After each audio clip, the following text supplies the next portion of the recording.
All right, we're going to turn overseas now to the Middle East, where days of calm have been shattered. The U.S. and Saudi Arabia launched airstrikes on Iranian-backed groups in Iraq. U.S. Central Command says it was in response to more than 30 attempted drone attacks on U.S. forces and Saudi energy sites over the last few days. The U.S. military also says it thwarted an attempted surprise attack on U.S. troops yesterday. Central Command says Iran's Revolutionary Guard launched multiple ballistic missiles at forces in the Middle East, but they were, quote, successfully intercepted.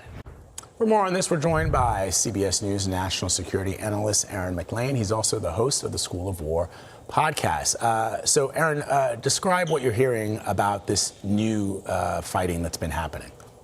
Hey, good morning, guys. Yeah, well, as you just outlined, after several days of relative calm, a pretty busy night in the region with these two parallel events, both of them very significant. The joint U.S.-Saudi strikes on targets in Iraq. These are pro-Iran militias based in Iraq. And then this so-called surprise attack, this Iranian ballistic missile strike on targets in Jordan, all of those missiles intercepted.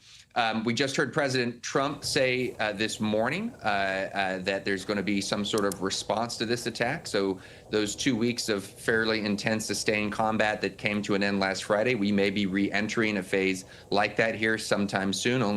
Only time will tell. But the one thing we can take away from all of this is that this war continues at somewhere between a high simmer and a medium boil. This is far from over.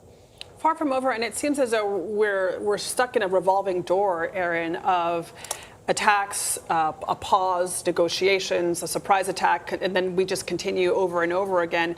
What's your read of it?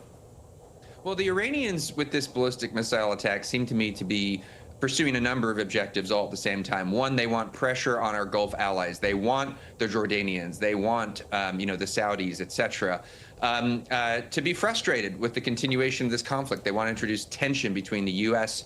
and its relationships with these various states. Two, it wants to create political pressure on the Trump administration here in the United States. It wants to affect the energy markets as well. Basically, it wants the United States to cede control of the Strait of Hormuz to Iran, and this is their way of keeping the pressure on.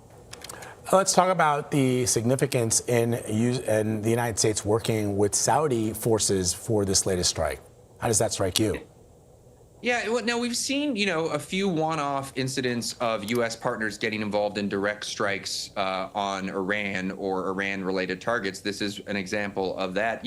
We started this conversation saying that the last few days have been days of relative quiet. Emphasis on the relative. Saudi Arabia has been attacked on several occasions by drones being flown out of Iraq by these pro-Iran militias based in Iraq. So this was Saudi's direct response in partnership with the United States to those attacks. Why were those militias attacking Saudi Arabia? They're going after energy targets. They are trying to put pressure on Saudi Arabia. They are trying to affect the energy markets to basically weaken Saudi Arabia and weaken America's position in this overall conflict. So significant and part of an ongoing plotline.